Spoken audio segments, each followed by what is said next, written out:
Leading councillors in Birmingham want West Midlands Police to reconsider allowing an English Defence League demonstration to go ahead next weekend. Members of the Conservative Lib Dem coalition and the Labour opposition group have signed the letter.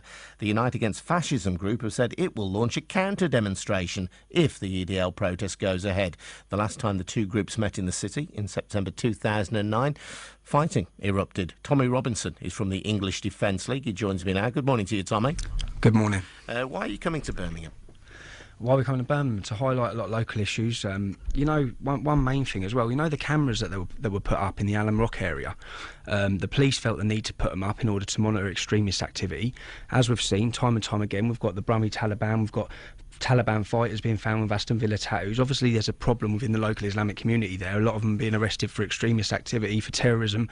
If the police felt the need to install cameras to monitor them, that's for our safety, for the rest of Birmingham's safety, for the rest of England's safety. And then local Islamic politicians Tommy, come can out I just and kick pick up off on a couple of things that you said there? I mean, I'm not aware of any proven cases. I've seen rumours and speculation of any Taliban fighters being found with Aston Villa tattoos. I'm not aware of any hard evidence that that's the case. Well, that's a proven fact. It was in every single national newspaper.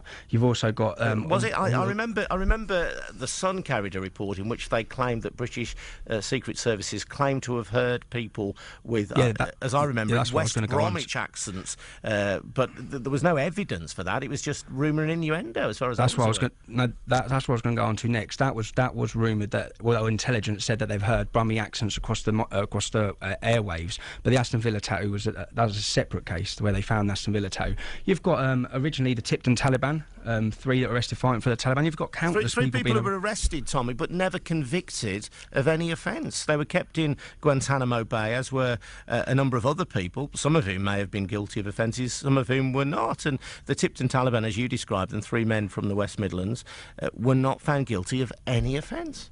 They were held for 6 years in Guantanamo Bay, weren't they? Yeah. They were held for 6 years. They weren't convicted of any offence.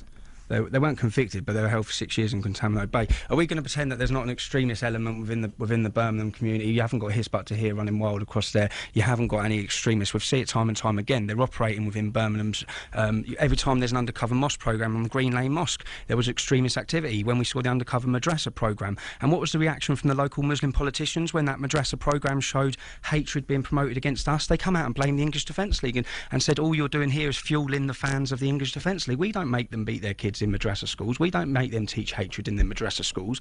And as soon as we react to it, because what you're seeing is quite shocking going on and being taught in these madrasa schools, it's anti-democratic, it's homophobic, as I said, again, it's anti-Semitic, and someone's got to highlight these issues, and we are inundated. We have been begged and begged for 2 years. In fairness, Tommy, I mean, Radio 4's File on 4 programme highlighted the programme of a small number of cases of alleged abuse in madrasas. So, I mean, it doesn't necessarily need the English Defence League to do it. The BBC did it only last week on the airwaves of national radio. So what difference do you think you will make by coming to Birmingham to the issues that you believe passionately in? I think we'll show local politicians that there's a strong opposition to it. I think we need to show that there's a strong feeling. At the minute, all they do is pander to the bloc Muslim vote every time. That's all we're seeing. They don't address our issues in our communities. They just address theirs. When you hear Islamic leaders like that MP on the other day, he's solely, in our opinion, working for the Islamic community. And they need to realise that there's 2 communities in Birmingham, or more than one community, and all we ever hear about is the Islamic community. They're pandered to, they're favoured, and it's got to stop. They can't have a 2-tier policing system, a 2-tier funding system. Tommy, can I just ask you, your protest, is it against the Muslim community, or is it against extreme Islam? Explain the difference, if you would. Well, the difference, Muslims are the first victims of extreme Islam. I know there's great Muslims. We have no problem with Muslims. We have a problem with certain parts of their ideology, and that's our right to question their ideology in certain parts of it. Questions the things that their prophet done. He participated in murder, etc. He had sexual intercourse with a 9-year-old girl. These are things that need highlighting, and we're within our rights to highlight them and question certain aspects of their teachings of their ideology. If they're fascist, which Islam is a fascist ideology masquerading as a religion, and it's our right to highlight it, and that's all we're doing. There are many Muslims, of course, course, as you know, Tommy, who would vehemently disagree with that and say that Islam is a religion of peace, and say that you're selectively highlighting parts of the Quran to misrepresent the religion in order let me finish my point. Okay. In order to stir up hatred against Muslims in general. Okay, well, 18,000 terrorist attacks since September 11th, which beg to differ whether it's a religion of peace or not. But if you, and I'm not highlighting parts of the Quran, I'm highlighting parts of their prophet's life and what their prophet's teaching's done. He participated in rape, he murdered 600 Jews on one day, and he also had sexual intercourse with a 9-year-old girl, Aisha, when he married her at 6. So that's a fact. You can get an imam and ask him yourself. That's the life of Muhammad. And to me, that's not a prophet of God, and the teachings are violent and extremist. So we're within our rights to highlight them. And we're coming to Birmingham. We've been inundated and begged for 2 years by local Brummies, constantly asking us to come over different issues. You had the 2 Muslim councillors who refused to stand up and give a standing ovation, completely disrespect to injured war soldiers that come back to a welcoming. We've been inundated constantly over things where people want us to come and highlight things for 2 years. We've put it off. And at the end of the day, we're an organisation that has to please its followers, and our followers want us to come to Birmingham. We've got massive support across the Midlands. We're an organisation who promotes integration, black and white, but I'm sorry, the Islamic community are not integrating, and if we just want to bury our heads in the sand and pretend at some point they're going to, they're not. All right, Tommy, thank you for joining us on BBC WM this morning. If you are Muslim, by the way, and you've heard what Tommy has had to say, you, I suspect, will be rather better versed in the Quran and the life of the Prophet Muhammad than I am. Is Tommy telling the truth? Is he making sense? Or is he grossly misrepresenting your religion? If you're a Muslim, let us know what you think of what Tommy has had to say. 08453 00 9956. And if you support Tommy as well, be interesting to hear your point of view. I want to get a word now with Wayman Bennett from Unite Against Fascism. Wayman, good morning to you. Hi. Go on, sorry. You've got a man so dishonest he won't even use his real name. His real name is Stephen Yoxley. He's an ex-BNP member. He's a convicted violent racist thug. Of the 71 demonstrations that the EDL have organised, including the 3 that have taken place inside Birmingham, the police last time reported that they broke out of a pub and went on the rampage and tried to attack people.